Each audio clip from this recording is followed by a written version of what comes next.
If you believe that kindness can change lives, this story is for you. Watch till the end. It'll touch your heart.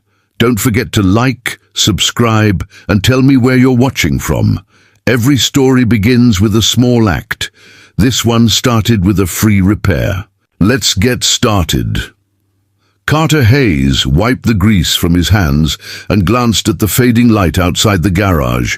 Millbrook, Connecticut, had quiet evenings, where the hum of cicadas replaced traffic and the only glow came from street lamps flickering along the road.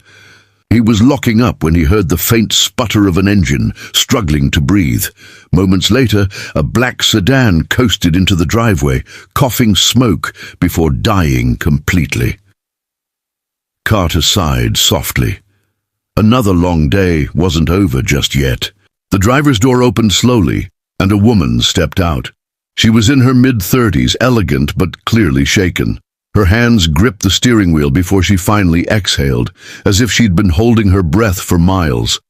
Her name, as she later told him, was Isabel Morrison. There was something about her eyes, blue, distant, like someone carrying too many untold stories. The passenger window rolled down and a little girl peeked out, her round face illuminated by the soft orange glow of the setting sun. "Mom, are we okay?" the girl asked in a tiny voice. "Yes, sweetheart," Isabel said gently. "We're just making a quick stop." Carter approached, his voice calm and friendly. "Evening, ma'am. Need some help?" She nodded, embarrassed. "I think the engine just stopped. I don't really know much about cars." "That's all right," he said, smiling faintly. "Lucky for you, I do." He lifted the hood and leaned in. The smell of burnt oil and metal filled the air. A few minutes later, he found the problem. A worn alternator wire, loose enough to cut the power. He looked over at Isabel, who was nervously watching him while trying to comfort her daughter.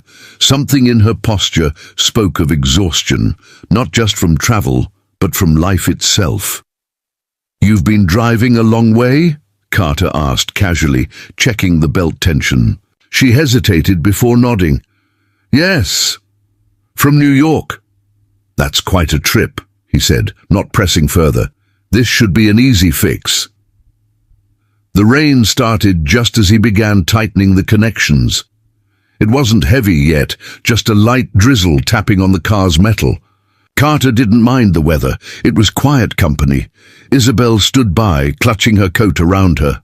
The little girl, Myla, as he overheard, watched curiously, swinging her legs. When he reached for his toolbox, she climbed halfway out of the window, her soft voice breaking the silence. "My daddy used to fix things too," she said. Carter froze for half a second, then smiled warmly. "Yeah? He must have been a good one." She nodded. "He was. Mommy says he was brave." The words lingered in the air longer than expected. Carter didn't ask what had happened to her father. He didn't need to. The tone in her voice told him enough. By the time he finished the repair, the rain had turned into a steady downpour. He stepped back, tested the ignition, and the engine roared back to life. Isabel's face softened, relief washing over her features like sunlight breaking through clouds. "How much do I owe you?" she asked immediately. "Nothing," he said simply. "Just happy to help." She frowned. "Please, I insist." He shook his head. "It's okay. Consider it a neighborly favor." Isabel hesitated, clearly unaccustomed to kindness without a price tag. "Thank you," she said quietly. Before Carter could reply, he felt a small tug at his sleeve. Mila stood beside him, her shoes damp from the puddles. She looked up at him with wide, sincere eyes and whispered, "She's my mum. Please marry her." Carter blinked, caught off guard. Isabel's eyes widened in embarrassment. "Mila!" she gasped, reaching for her daughter. But the little girl only giggled, hiding behind Carter's leg. For a brief moment, laughter broke through the tension. Carter chuckled softly, the sound strange to his own ears. He hadn't laughed like that in a long time. "You've got a funny little matchmaker there," he said kindly. Isabel smiled awkwardly, brushing a strand of wet hair from her face. He walked them back to their car, holding an umbrella over Mila as she climbed in. Isabel thanked him again, her voice almost trembling. "You didn't have to help, especially not for free." "I know," he said, shrugging, "but sometimes people just need someone to stop." Those words seemed to touch her deeply. She opened her mouth as if to say something more, then closed it again. Instead, she looked at him with gratitude that felt too heavy for a brief encounter. As the sedan pulled away, its taillights fading into the misty rain, Carter stood under the dim glow of his garage light, lost in thought. The sound of the engine disappearing down the road brought back a flood of memories. Late nights, fixing his wife's old car, the smell of her perfume lingering in the air, the way she'd smile and hand him a cup of coffee while he worked. It had been 3 years since the accident, 3 years since his world had gone quiet, but tonight something stirred again, something alive. Inside the garage, Ruby, his 10-year-old daughter, peeked from behind the curtain. "Dad, you're still out here." He turned, smiling. "Just finished up, sweetheart. Go wash up for dinner."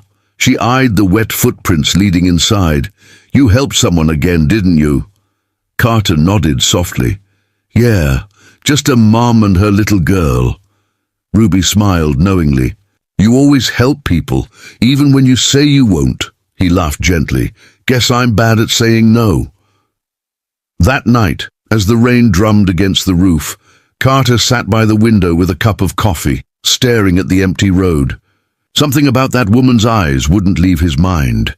They carried the same weight he'd seen in his own reflection, a person trying to stay strong for someone they loved, even when the world felt against them. He wondered where she was now, if she'd made it safely to wherever she was going. But deep down, he knew this wasn't the last time he'd see her. A few miles away, Isabel was parked at a roadside motel, watching Mila sleep peacefully in the back seat. The car engine was silent now, the rain softening into a lullaby. Her fingers trembled as she took out a folded photograph, a man in uniform smiling beside her. "I hope you're proud," she whispered, tears slipping down her cheeks. "We're almost safe." She remembered the mechanic's face, his calm, his kindness, the way he spoke to Mila as if she mattered. It had been so long since anyone had treated them like they were just people, not fugitives or burdens. Isabel glanced at her phone, no signal again. The world outside felt dangerous, uncertain, but for the first time in months, her heart wasn't pounding in fear. It was beating with something else, hope. Back at his house, Carter checked on Ruby, who had fallen asleep clutching an old photo of her mother. He brushed a strand of hair from her forehead and whispered, "Good night, kiddo." As he turned, off the light, he caught his own reflection in the mirror. Tired eyes, a worn-out heart, and yet somehow a flicker of warmth inside. Maybe helping that stranger had done more than fix her car. Maybe it had fixed a small part of him too. The next morning, sunlight crept through the clouds, reflecting off the puddles on the road. Carter brewed his coffee, ready for another ordinary day, but nothing about the air felt ordinary anymore. The world seemed quieter yet alive, and somewhere in that silence, a thought echoed softly. Maybe life isn't done surprising me yet. He didn't know it then, but the woman he helped last night would soon bring a storm far greater than the one that passed, a storm of truth, danger, and love that would change everything he thought he knew about second chances. Carter Hayes noticed the black sedan before he even opened the garage. It sat across the street, windows tinted, engine silent, like it had been watching all night. He didn't think much of it at first. Customers sometimes came early. But when he saw the driver's door open and Isabel step out, his chest tightened. The calm grace she had before was gone. Her hair was tied back hastily, her eyes darting at every sound. "Isabel?" he called out carefully. She crossed the street quickly, her voice trembling. "I didn't know where else to go." He motioned her inside the garage, away from the open road. The smell of motor oil and steel filled the air as the heavy door rolled down behind them. "What's going on?" he asked, wiping his hands nervously. Isabel hesitated before speaking. "They found me," she whispered. "I don't know how, but they did." Carter frowned, confusion etching across his features. "Who found you?" She swallowed hard, her voice barely audible. "The men I testified against, the ones I've been hiding from." Carter froze, the words sinking in like a slow chill. For a long moment all he heard was the ticking of a nearby clock. "You're in some kind of protection program?" he asked finally. Isabel nodded, her hands trembling. "Witness protection. I used to work for a finance firm that laundered money for a crime family. I exposed them, handed over everything. They went to prison, but not all of them stayed there." Her voice cracked on the last words. Carter exhaled slowly, trying to piece it together. "And you think they found you here?" She nodded again. "Someone called the motel front desk last night, asking for me by name. That's not supposed to happen." Before Carter could respond, 2 black SUVs pulled up outside the garage. His heart raced. Isabel flinched, reaching for Mila, who had been asleep in the passenger seat. "Stay behind me," Carter said, quickly stepping toward the front. But instead of dangerous men, 2 agents stepped out, badges flashing under their coats. "U.S. Marshals," one said firmly. "We're here for Isabel Morrison." Carter turned to her, bewildered. Isabel's face was pale but steady. "It's okay," she murmured. "They're the ones who've been protecting us." The taller agent stepped forward. "Ma'am, your location was compromised. We need to relocate you immediately." Isabel's voice broke. "I can't keep running. My daughter, she needs a life." The agent's tone softened slightly. "We'll do everything we can, but right now we have to move." Mila stirred in her mother's arms, blinking sleepily. "Mummy, are we going somewhere new again?" Isabel kissed her forehead. "Just another little trip, sweetheart." Carter stood frozen, torn between instinct and reason. Something about seeing them like this, frightened, displaced, hit him deeper than he expected. He turned to the agents. "You can't just uproot her again. She's exhausted. Let her rest a day here." The lead marshal eyed him skeptically. "And you are?" "A mechanic," Carter said. "And a father. Trust me, this kid doesn't need another car ride tonight." The agent hesitated, exchanging a glance with his partner. "Fine," he said reluctantly. "One night. But keep the doors locked." As the SUVs left, Carter helped Isabel settle Mila and Ruby into the office, turning on the small space heater and fetching blankets. The girls quickly bonded over crayons and a shared love of pancakes, their laughter filling the quiet space. Meanwhile, Carter brewed 2 cups of coffee, setting one beside Isabel. She sat in silence, her eyes fixed on the rain streaking down the window. "You could have run," she said softly. "You didn't have to get involved." He shrugged. "I know what it's like to lose everything. Running doesn't fix it, it just makes the road longer." She looked at him, really looked at him this time. "You lost your wife, didn't you?" Carter nodded, his throat tightening. 3 years ago. Drunk driver. My daughter was 5. Some days I think she's stronger than I am." For the first time since she arrived, Isabel's expression softened. "You're a good father," she said quietly. "Ruby's lucky," he smiled faintly. "So is Mila. You've done everything to protect her." Isabel looked away, guilt flickering across her face. "I thought I was. But every time we move, every time she asks why, I wonder if I'm just teaching her to be afraid." Carter leaned forward slightly. "You're teaching her to survive. That's not the same as fear." The rain outside intensified, tapping against the tin roof like 1,000 small reminders that the world never really stopped moving. Hours passed. The girls fell asleep, curled up together, crayons scattered across the desk. Carter checked the locks one more time, then returned to where Isabel sat. Her posture had softened, exhaustion pulling at her every word. "Thank you," she murmured. "For everything." He shook his head. "You don't owe me that." She met his eyes. Yes, I do. You could have turned me in. Instead, you gave me a place to breathe. Carter didn't know what to say. So he just sat beside her in silence, both of them listening to the hum of the heater and the rain outside. When morning came, sunlight slipped through the window blinds, warm and gentle. Ruby woke first, yawning loudly. "Dad, is it breakfast time?" Mila stirred beside her, smiling. "Can we have pancakes?" Isabel blinked awake, momentarily forgetting where she was. When she saw her daughter laughing again, her eyes filled with tears she didn't bother to hide. Carter smiled. "You two go wash up. Pancakes coming right up." As the girls ran off, Isabel whispered, "It's been so long since she's laughed like that." Carter handed her a plate. "Then maybe it's time she laughs more often." Later that day, while the girls drew chalk pictures outside, Carter found Isabel on the phone with the agents. "We can't stay here forever," she said. "But just one more day." The look she gave him after hanging up said everything. Fear mixed with trust, chaos tangled with comfort.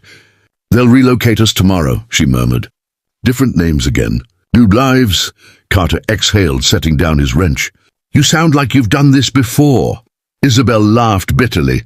5 times. Each new name feels like an eraser across your soul. Carter walked closer. "And this time," she looked up at him, eyes glistening. "This time I met someone who makes me wish I could stop running." He swallowed hard. The words hung between them like fragile glass. Neither dared move, afraid to shatter what little peace the moment held. Outside, Ruby and Mila were giggling, their chalk-covered hands leaving messy hearts across the pavement. Isabel watched them, her voice soft. "They look like sisters." "They sound like it too," Carter said, smiling faintly. That night the agents returned. "We move at dawn," one of them said firmly.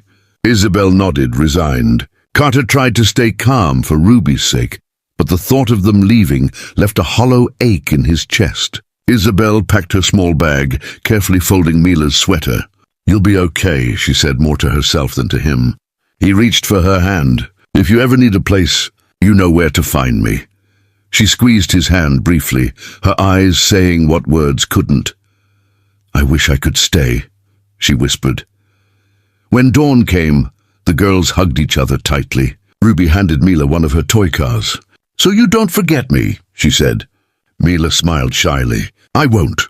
As the SUV door closed, Isabel looked back through the window, at the garage, at the man who had risked nothing yet somehow given her everything. Carter stood there in the rising light, his heart torn between the life he knew and the one that had just driven away.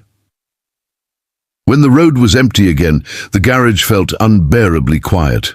But on the workbench lay a folded note, tucked beside the wrench he'd lent her. "For fixing more than engines." "No die." Carter held it in his hand for a long time, his reflection blurring behind tears he hadn't expected. He didn't know when or how, but deep down, he knew this wasn't the end. The storm from Isabel's past had only just begun, and somehow he was already part of it. Carter stood outside the garage, the evening wind brushing his hair, his hands still stained with oil. The events of the past few weeks had changed everything. He used to think of himself as a man whose life had already been written, a husband who had loved once and lost forever, a father just trying to give his daughter a normal childhood among engines and tools. But now, with Isabel and Mila, something new stirred inside him. He wasn't sure if it was love or hope, maybe both. And for the first time in years, he didn't feel alone in the quiet hum of Millbrook's nights. The town had seen its share of small dramas, missed deadlines, late bills, gossip at the diner, but what unfolded around Carter's garage had felt cinematic. The day the black SUV appeared again, his pulse quickened. Isabel had been right. The people who once hunted her were back, and this time they weren't looking to scare her. They were desperate. The crime family she'd testified against had lost millions, and her escape had humiliated them in court. Now they wanted revenge. Carter watched as Isabel's trembling hands tried to pack her car. "You're not leaving," he said quietly. "You're safe here." She looked at him, uncertain, but his steady gaze calmed her. For the first time, she wasn't running. She was trusting. The night they came for her, Carter was ready. He'd spent days studying the layout of his garage, rigging a few surprises only a mechanic could dream of. When the blacked-out van rolled in, its headlights cutting through the fog, Carter stood in the shadows, his wrench tight in his grip. The first man who entered didn't even notice the oil slick until his boots slipped out from under him. Another reached for his gun, but the lights went out, and Carter's voice cut through the dark. "You picked the wrong garage." What followed was chaos. Engines revving, tools crashing, and the roar of a truck engine that Carter had rigged to slam into the attacker's vehicle, trapping them inside. By the time the FBI arrived, called by a signal Isabel had sent minutes earlier, it was over. The agents took statements deep into the night. Isabel sat in Carter's office, her hands wrapped around a cup of coffee. Mila slept on Ruby's lap in the corner, their small faces glowing under the flickering light. When the lead agent told her she was finally cleared, that her testimony had led to the final arrests, Isabel broke down in quiet tears. Carter didn't speak. He just placed his hand over hers, letting her know she wasn't alone anymore. The weight she'd carried for years seemed to lift in that moment. And when she finally looked up, her eyes said everything words couldn't. Days turned into weeks. Millbrook went back to its ordinary rhythm. The morning rush at the bakery, the old men arguing about baseball at the park, the kids racing bikes down Main Street. But something had changed in Carter's garage. Isabel started helping around the office, organizing invoices, keeping Ruby and Mila entertained with drawings and laughter. The sound of two little girls' giggles became the new music of his days. Every now and then, Isabel would glance at him as he worked, her expression soft, curious, grateful. He'd catch her looking, and they'd both smile like two people who knew fate had played its hand with kindness this time.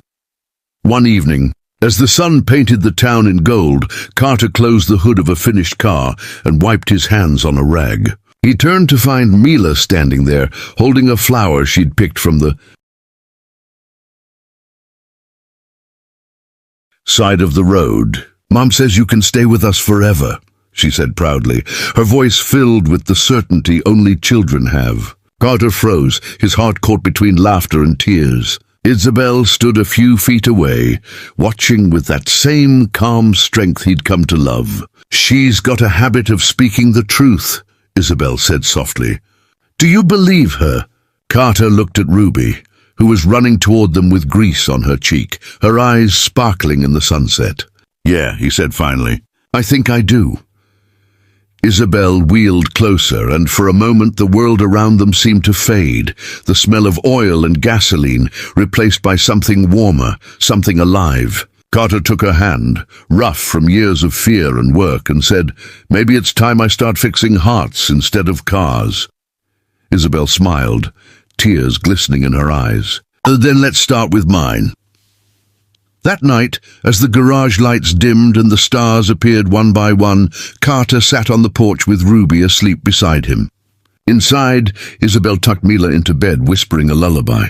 The wind carried the soft hum of peace through the air, a sound Carter hadn't heard in a long time. Life hadn't given him what he asked for, but it had given him what he needed, a reason to believe again. In that small Connecticut town, love didn't come with grand gestures or perfect timing. It came through small acts, a free repair, a whispered wish, a promise kept. And as Carter looked toward the faint glow of the garage where it had all begun, he realized that some engines aren't built from metal or fire. Some are made of hearts that refuse to stop turning, no matter how many times they've been broken. The night settled around him like a soft blanket, and he smiled to himself. He wasn't just the mechanic anymore. He was a father, a protector, and a man who had found love again, in the most unexpected way. And as he closed his eyes, he heard Mila's voice in the distance, whispering with the innocence that started it all. "She's my mum. Please marry her," and this time he would.